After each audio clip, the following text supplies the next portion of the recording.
politics, commentary, entertainment, sports, news, and opinion now. Here is Steve Malzberg. Let's talk about these civilian deaths. Last night, our network aired scenes of the largest hospital in Gaza having to turn away dead bodies at the hospital morgue. There was no more room. You've seen the widely chronicled story of the boys on the beach in Gaza who were killed. How does it strike you as a father, as a human being?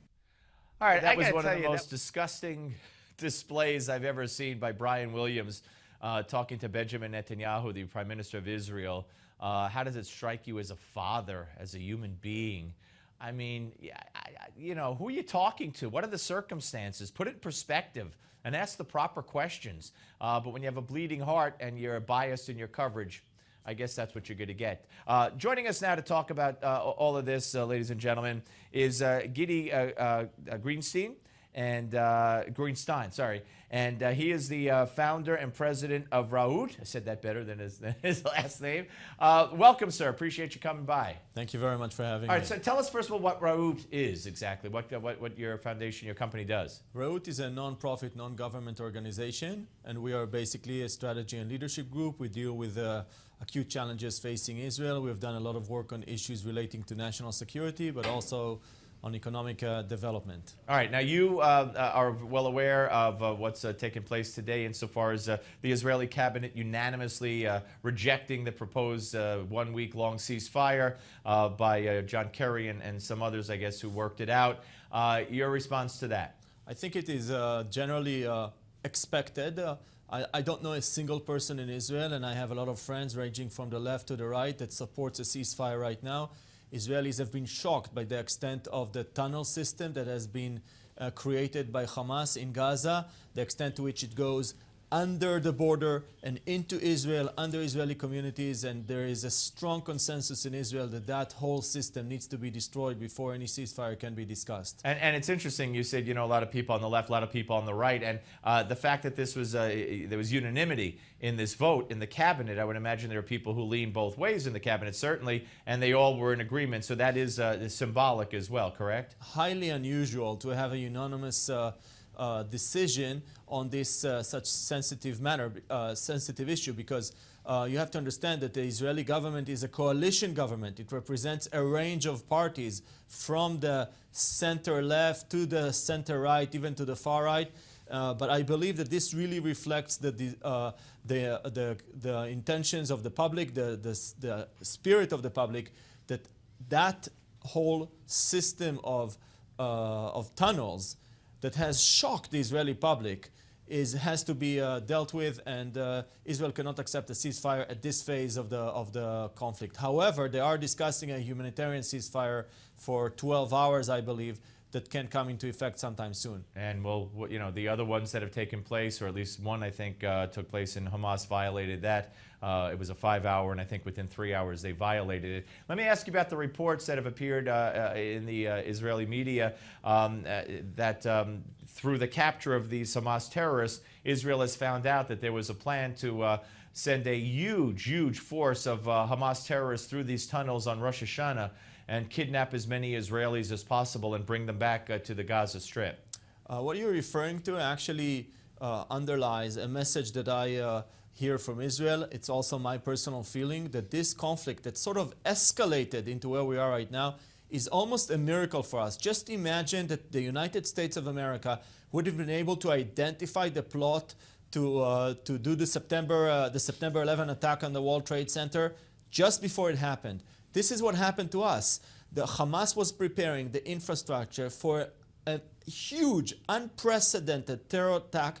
They were preparing the capability to take over entire communities in the area of in the southern area of Israel, and perhaps even go deeper into Israel. We're talking about a capability to bring in dozens and dozens of terrorists under the patrol lines, under the fence, straight into the communities. There were attack tunnels that went under children's, under schools, under homes in these communities. So what we're seeing is a lot of people actually believe that this is, as I said, a miracle that happened to us. That is amazing. How was Hamas allowed to do this to the tunnels? I mean, and we've read about the sophistication of the tunnels. I want to ask you a little bit about the counter to that, Israel using robots reportedly and a sophisticated system of their own to discover and annihilate the tunnels. But how on earth can Israel can they have allowed this to have happened?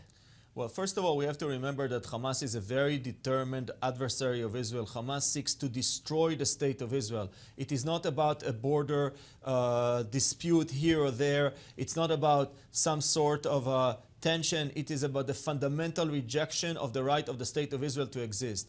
Hamas is also very resourceful. They are committed people, they're committed to the fight. And therefore, when they looked at the strategic equation and they understood that Israel was developing an answer, the Iron Dome, to their missiles, and when they understood that they cannot go on surface, so they were blocked above surface, they were blocked on surface, they went underground, they went under surface.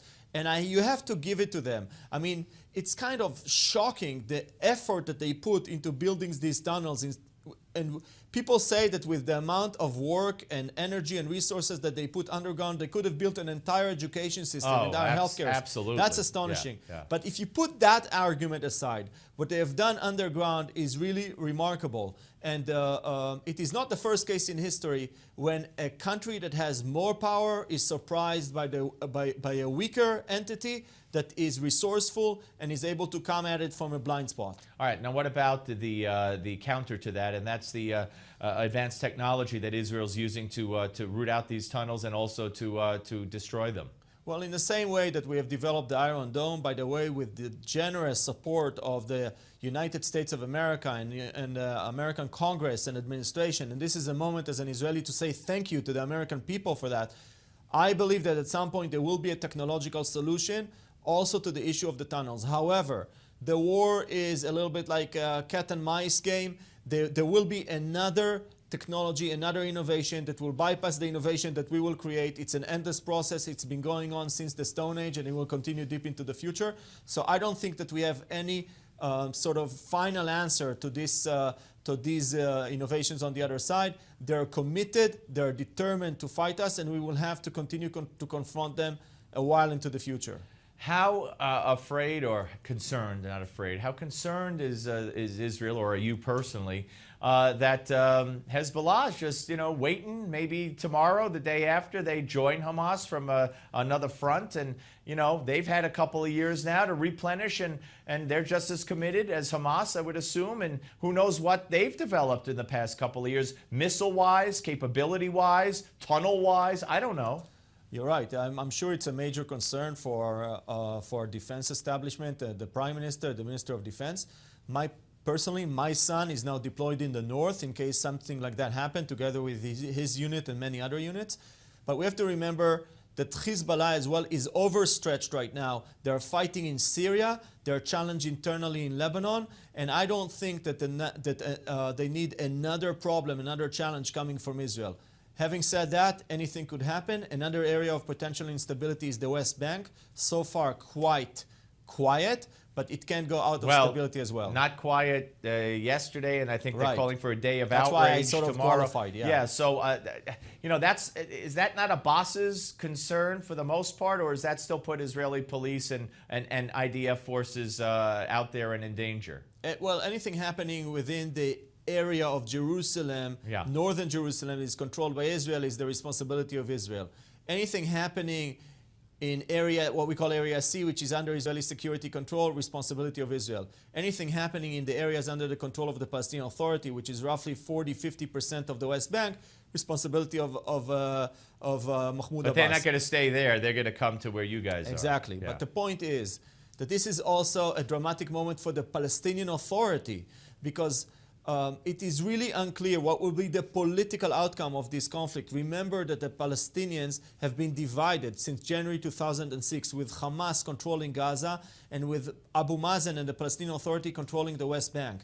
They tried to create a national unity government that was basically brought down by the kidnapping of the 3 boys that were eventually found dead. They were assassinated. But right now, at the end of this conflict in Gaza, we may be in a situation where perhaps it's low probability, but that the Palestinian Authority could re-extend its control into Gaza. That's one possible outcome of this conflict. So it remains to be seen. But specifically how this conflict will come into an end politically around Gaza, still unclear. I hope you'll come back. We didn't have time to get into the fact that you were there at Camp David. You weren't a little boy, but you were younger, and very impressive that you were there at that point. And you have a story to tell about that as well. Camp David ended today, 14 years ago. There you go. That's right. Good point. All right. I really appreciate it, Gidi Grinstein. I did it again. Grinstein, and it's Reut. And my apologies because it psyched me out. I knew I had to say Stein, and I kept saying Steen because I knew I had to say Stein. We're coming back, folks, with Gimme 5 on the Steve Malzberg Show. Thank you.